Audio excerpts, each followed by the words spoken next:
Terça-feira, dia 19 de março, o J1 está entrando no ar, agradecendo sempre a sua companhia e audiência. Aqui tem prestação de serviço, muita informação e a sua participação. Mande a sua mensagem para a gente pelo nosso WhatsApp, anote aí o número, é o 98442-4000. Hoje a gente fala sobre um assunto preocupante. Aumentou o número de dengue, de casos de dengue em Lusiânia e também em Águas Lindas. As duas cidades já aparecem no ranking da Secretaria Estadual de Saúde como as que mais registraram casos este ano. E você vai ver também. Homem é preso em Lusiânia. A suspeita é de tráfico de drogas e roubo.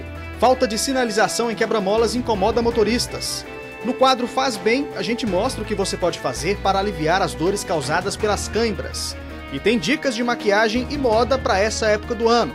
Tudo isso você confere agora no J1.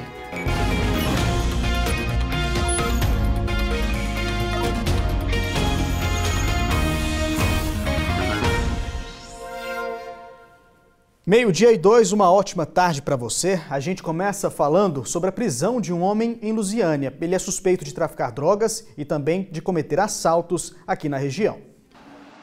Marcos Eduardo de Souza, de 23 anos, foi preso com uma porção de drogas e vários objetos produtos de roubo, como cartões de memória e capinhas de celular.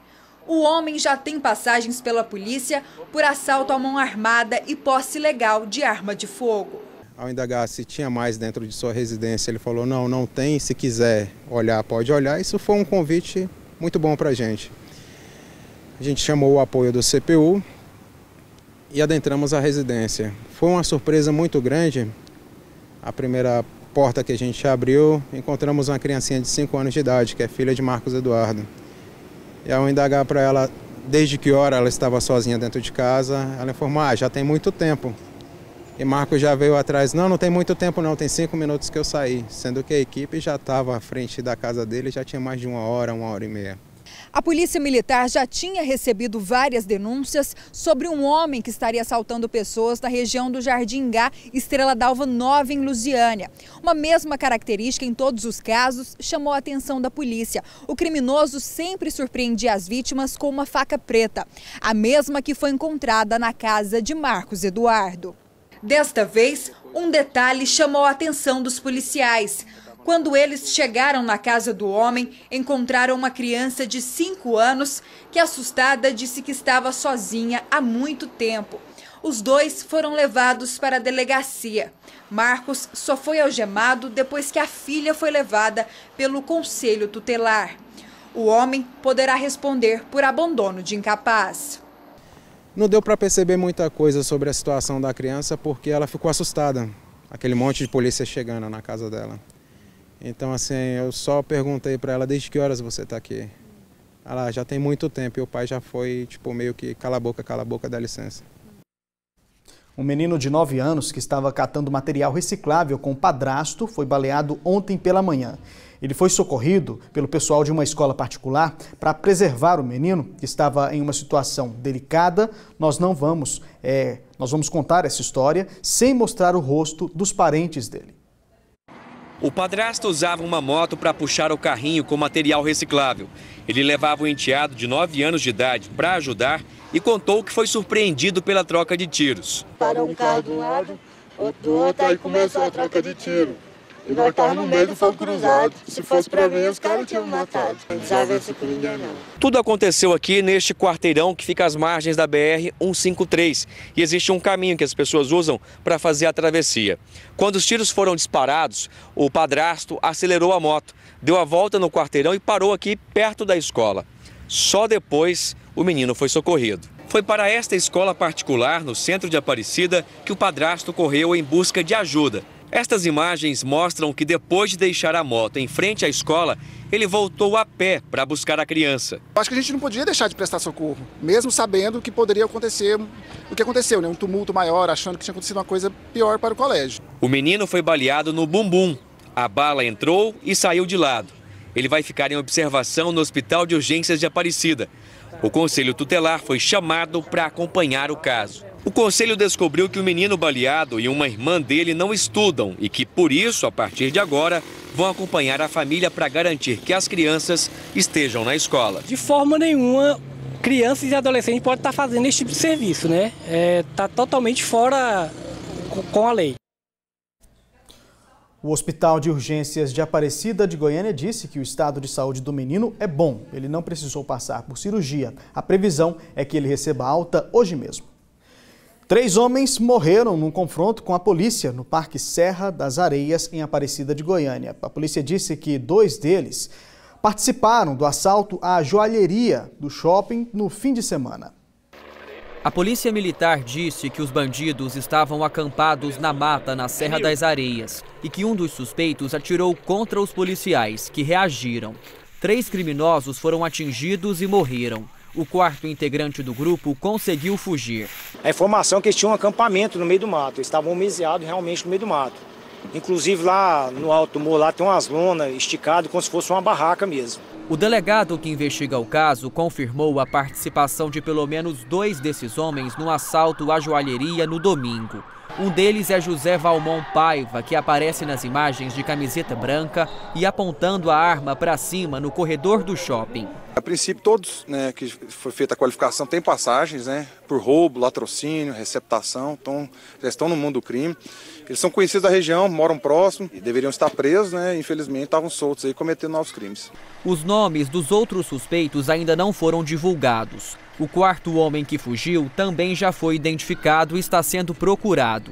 Uma arma que tinha sido roubada de um agente da Polícia Civil em dezembro do ano passado foi encontrada com os bandidos. A Polícia Civil já está com as imagens de circuito interno do shopping e da joalheria para saber como os bandidos agiram durante o assalto. O delegado que investiga o caso deve ouvir nesta terça-feira o dono da loja para fazer um balanço do prejuízo causado com o roubo.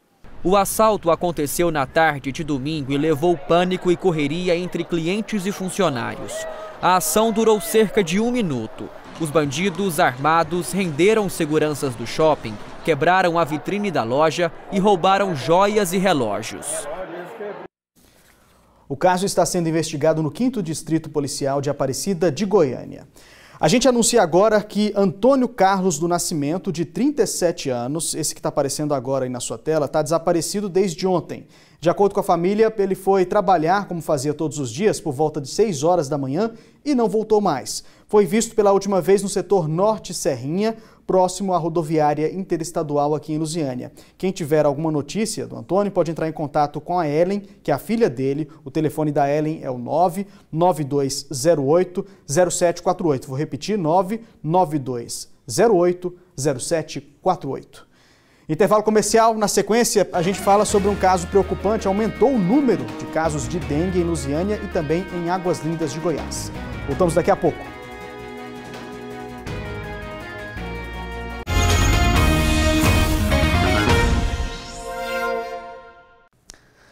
Estamos de volta com o J1. Agora a gente fala sobre um assunto preocupante. É que 2 cidades aqui do entorno de Brasília aparecem aí em uma lista da Secretaria Estadual de Saúde. É a lista dos casos de dengue. A gente fala ao vivo com a repórter Thalia Santos, direto da nossa redação, sobre esse assunto. Thalia, boa tarde para você. Isso aí é motivo de preocupação para o morador, né? Com certeza, Anderson, principalmente porque os números deram um salto agora no início do ano. Boa tarde para você, boa tarde a todos. Essas 2 cidades aqui do entorno que aparecem nessa lista estadual de casos de dengue são Águas Lindas e Lusiânia. A situação de Lusiânia é a seguinte: em fevereiro a cidade tinha 196 casos notificados. E aí, em apenas 30 dias, esse número quase que triplicou, subiu para 507 casos. Lusiânia ocupa a 10ª colocação nessa lista e Águas Lindas a 11ª. Águas Lindas subiu de 285 também no início do ano para 469 casos notificados. A Secretaria Estadual de Saúde registrou mais de 25 mil casos de dengue só este ano e 19 mortes, Anderson. Falando com você sobre a questão da dengue, muita gente acaba se automedicando quando sente algum sintoma parecido com o sintoma da dengue. Esse tipo de coisa não pode acontecer, né? O número que está subindo cada vez mais faz esse alerta aí, a gente faz esse alerta para o pessoal de casa que o número de óbitos muitas vezes acontece por um tratamento inadequado, porque as pessoas estão se automedicando sem se preocuparem com essa situação. Nós fizemos uma reportagem sobre isso, vamos acompanhar agora. A frase todo mundo está cansado de ouvir. Esse medicamento é contraindicado em caso de suspeita de dengue. Mas na hora do aperto, quase ninguém se lembra quais são esses remédios. De jeito nenhum. Não lembraria não, senhora. Lembro não. Eu lembro só do dipirona, alguns outros não. A dipirona, na verdade, pode sim. Ela está fora dessa lista de medicamentos que agravam os sintomas da dengue.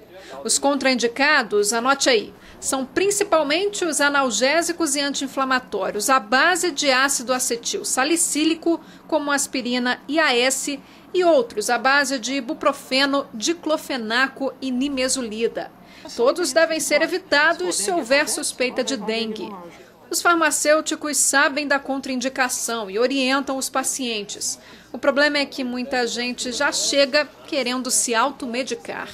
Ela chega procurando um remédio específico porque o vizinho falou que é bom, o amigo falou que é bom, então isso é muito errado. No caso de sintomas da dengue, como febre, dor nos músculos e nas articulações, a orientação do farmacêutico é sempre para que o paciente procure um médico e que até o diagnóstico tome apenas analgésicos como o paracetamol, que não trazem riscos. Quando ela chega diagnosticada e procura o paracetamol, a gente manda. Por quê? Porque já está diagnosticado e o medicamento não traz nenhum malefício a ela. Muita gente não leva essas recomendações a sério, mas o uso de medicamentos contraindicados para dengue pode levar até a morte do paciente. É que nesses casos, alguns remédios tendem a baixar o número de plaquetas do sangue, o que favorece o sangramento. Aí um quadro de dengue mais leve pode evoluir para uma dengue hemorrágica, que é o estágio mais grave da doença. É necessário sempre uma avaliação médica.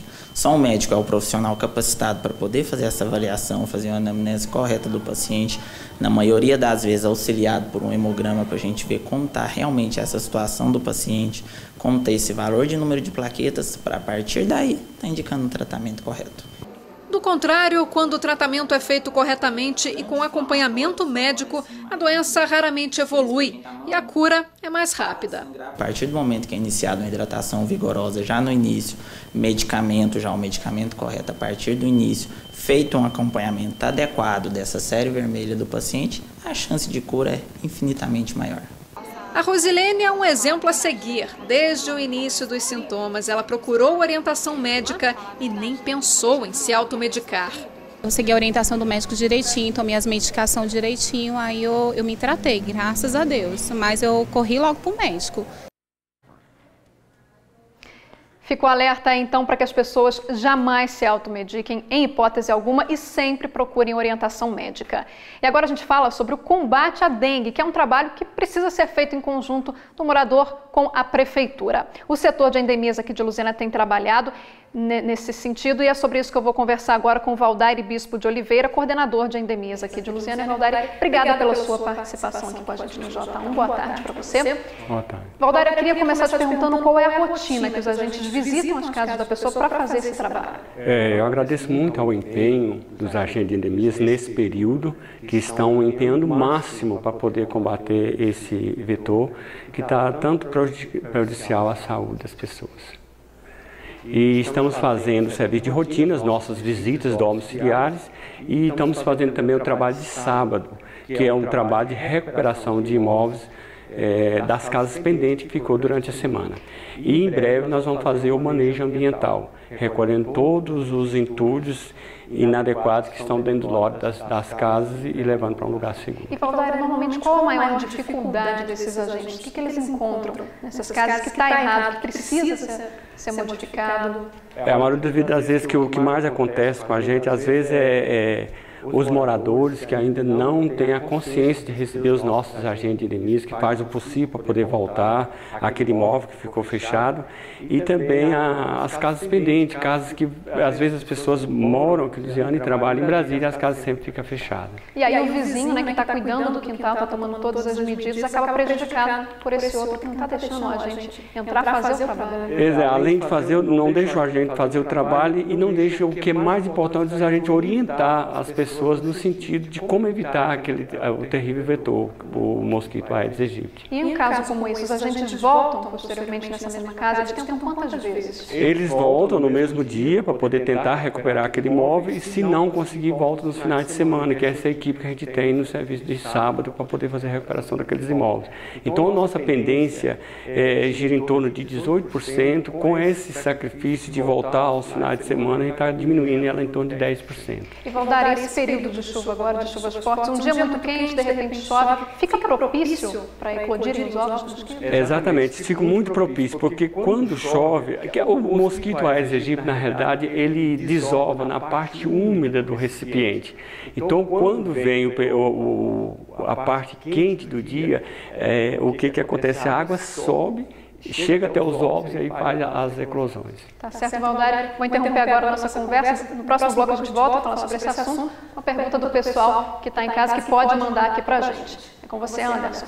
Isso mesmo, Thalia. Obrigado por enquanto. Daqui a pouco a Thalia volta para falar mais sobre esse assunto preocupante. Você pode mandar a sua participação sobre esse assunto pelo nosso WhatsApp. O número, você já sabe, é o 98442-4000. O assunto hoje é dengue e você pode mandar suas dúvidas sobre isso, sobre como acabar com o mosquito que está se multiplicando tanto aqui em Lusiânia quanto em Águas Lindas também, né? Intervalo comercial, voltamos em instantes.